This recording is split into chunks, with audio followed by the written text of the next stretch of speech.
This is the crazy yet amazing life story of none other than Colonel Sanders, the creator of the very well-known finger-lickin' good fast food chain, Kentucky Fried Chicken. But did you know that KFC was not the only fascinating thing he did? Here's the man behind the 11 herbs and spices and that iconic white suit. Harland Sanders was born in 1890 in Henryville, Indiana. He was the oldest of 3 children born to Margaret Ann Sanders and Wilbur David Sanders. His father worked on a farm until he met with an accident and broke his leg. After this, he worked as a butcher, but he unfortunately died in 1895. Harland Sanders was only 5 years old at the time of his father's death. His mother was a devout Christian and strict parent who taught him that alcohol, tobacco, coffee, and playing cards were all equally poisonous. To make ends meet, Margaret took up a small job at a tomato cannery. This left Sanders to take care of his younger siblings at a very young age. It was at this time Sanders started learning to cook, making bread and vegetables by the age of 7, and he also started cooking meat for his siblings during this time. In 1899, his mother married Edward Park. We cannot seem to find much information on him, however, it seems not too long after she would be widowed again. Then at age 10, Sanders got a job working on a farm but ended up getting fired because he spent so much time with the animals instead of actually doing the jobs he was meant to. In 1902, when Sanders was just 12 years of age, his mother would remarry for a second time, this time to William Broadus. The family then moved to Greenwood, Indiana. Unfortunately, Sanders' stepfather did not like the idea of having children, and the relationship between Sanders and his stepfather was a tumultuous one. So, in 1903, Sanders made the decision to drop out of school, not finishing 7th grade, later claiming that algebra is what drove him off. After leaving school, he started taking up odd jobs nearby, but at the age of 13, he left home and went to Indianapolis to work as a horse carriage painter. A year later, he went to southern Indiana to work on a farm, as his father had done in his younger days. In 1906, Sanders went to live with his uncle in New Albany, Indiana, and took up a job as a conductor on a streetcar.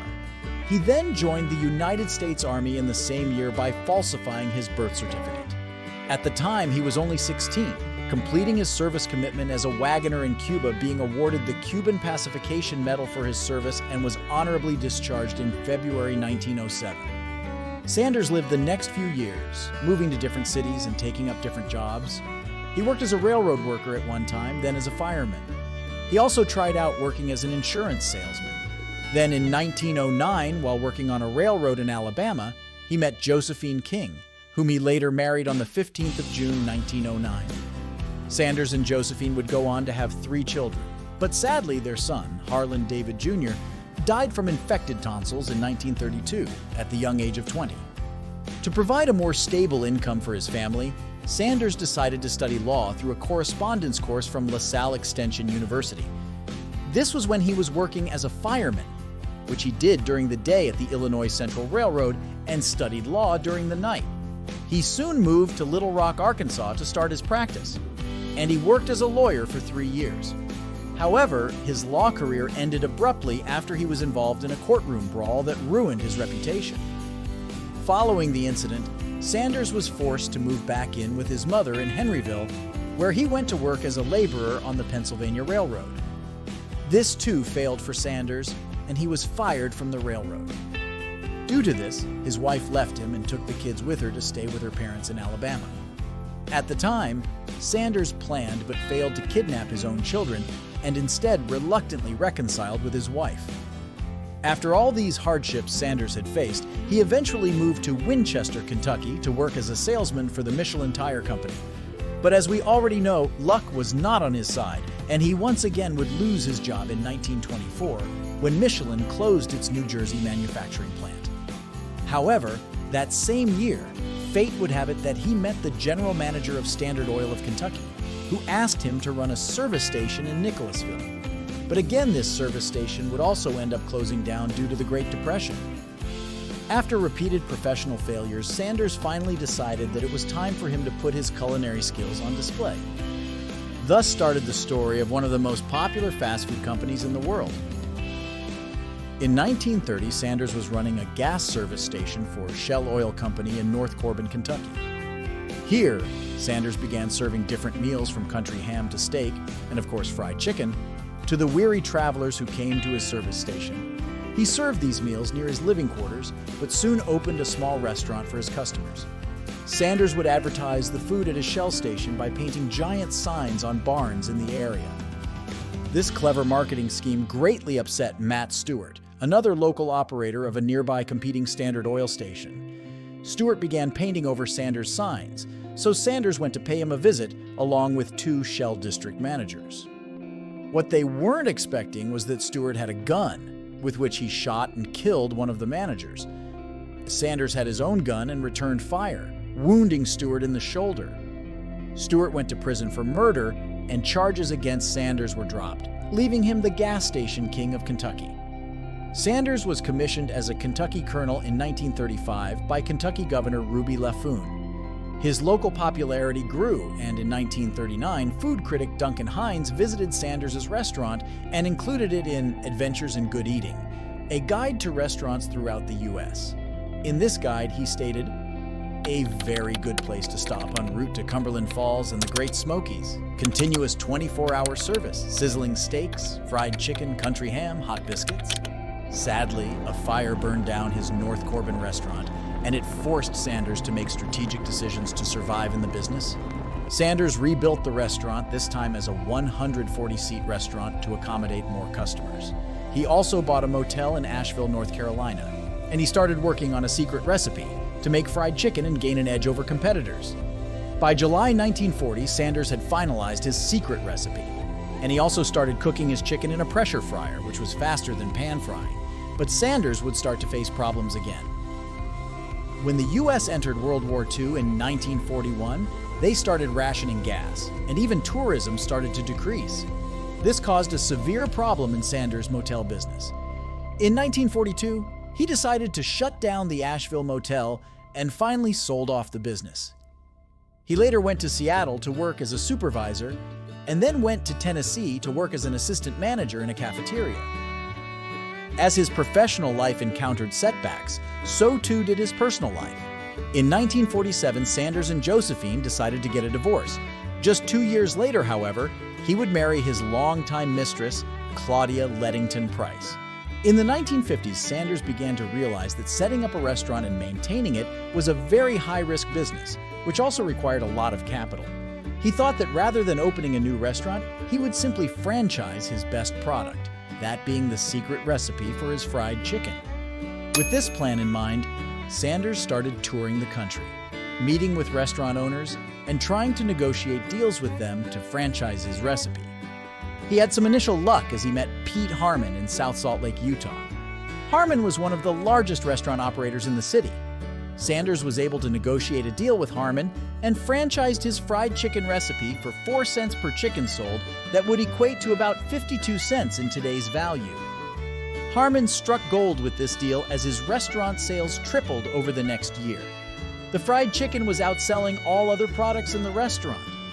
During this time, Don Anderson, a sign painter hired by Harmon, coined the name Kentucky Fried Chicken. There were 2 reasons behind choosing this name. Firstly, because the original recipe originated in Kentucky.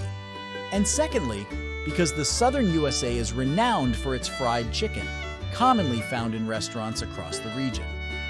Anderson believed that incorporating the name Kentucky, which blends elements of both the Midwestern and Southern regions, would set the product apart from traditional Southern fried chicken offerings.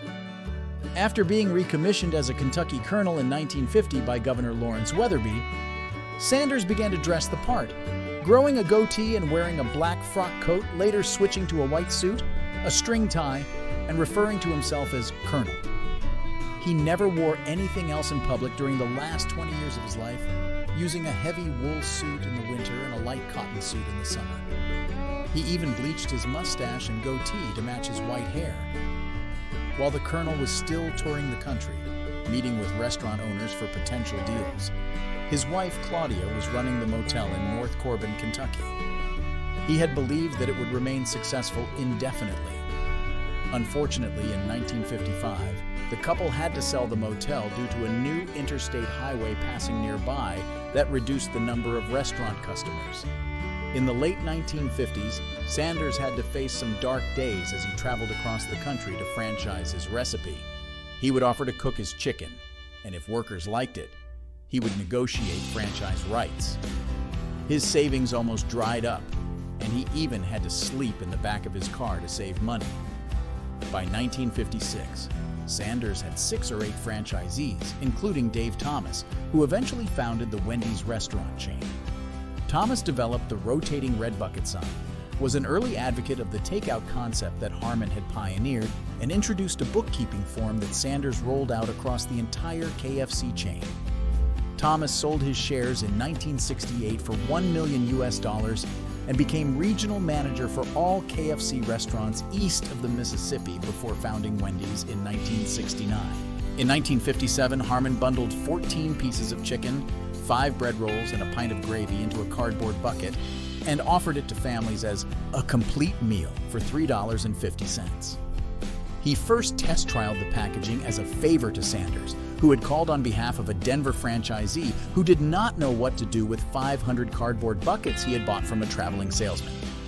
Finally, in 1959, the couple decided to set up a new headquarters for KFC and a restaurant in Shelbyville, Kentucky. It took some time to get going, but the franchise approach taken by Sanders started to bear fruit. Franchisees had now started visiting Sanders to work out deals. Sanders would run the company while Claudia mixed and shipped the spices to restaurants.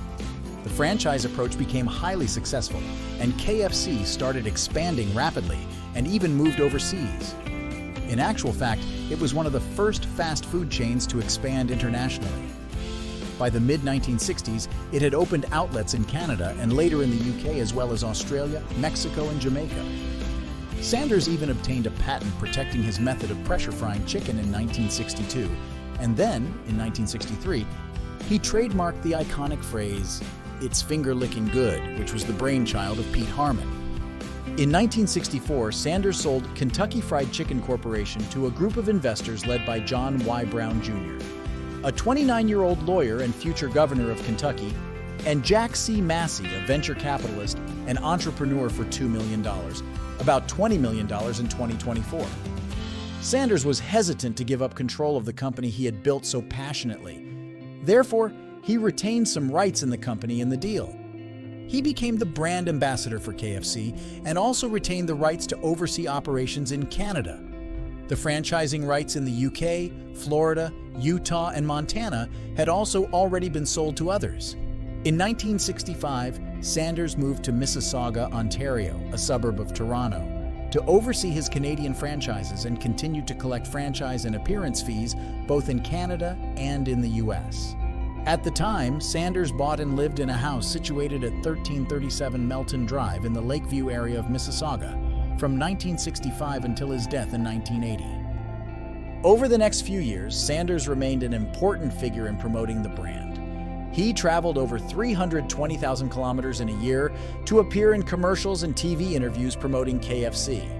Soon, the whole country started noting his popularity, and KFC's sales skyrocketed. Sanders even had a good amount of influence on the executives of KFC. He often helped them create new dishes and launch them. But in the 1970s, things began to turn sour. Sanders' discontent with Brown's decision to sell KFC to Hublin Inc. in 1973 initiated a series of legal battles between Sanders and Hublin over the next few years. One of the changes the company made was to the gravy, which Sanders had bragged was so good that it'll make you throw away the darn chicken and just eat the gravy, but the company had simplified it to reduce time and cost. The first lawsuit was initiated by Sanders, who sued Hublin for misusing his image, alleging that the company had used his likeness on products with which he was not associated. In 1975, Hublin sued Sanders for libel after he publicly criticized their gravy, likening it to sludge and stating it tasted like wallpaper. Sanders and his wife reopened their Shelbyville restaurant as Claudia Sanders, the Colonel's Lady, and served KFC-style chicken there as part of a full-service dinner menu and talked about expanding the restaurant into a chain. However, they faced another lawsuit from Hublin regarding naming rights. Although they eventually reached an out-of-court settlement, Sanders was compelled to sell the restaurant. The restaurant continues to operate under the name Claudia Sanders Dinner House and holds the distinction of being the only non-KFC or fast food establishment authorized to serve the original recipe of fried chicken on its menu.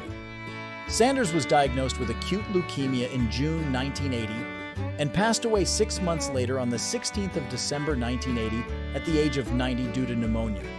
Despite his illness, he remained active until shortly before his death. In the last 2 decades of his life, he only made public appearances in his iconic white suit, showing his utmost dedication to KFC. John Y. Brown Jr. remembered Sanders as a brilliant man with a gourmet flair for food, a visionary and a great motivator, with the style of a showman and the discipline of a Vince Lombardi. His funeral was held at the Kentucky State Capitol in Frankfort, and it was attended by over 500 people. Sanders was buried in his signature white suit and black Western string tie at Cave Hill Cemetery in Louisville, Kentucky. At the time of Sanders' death, KFC had grown to approximately 6,000 outlets across 48 countries.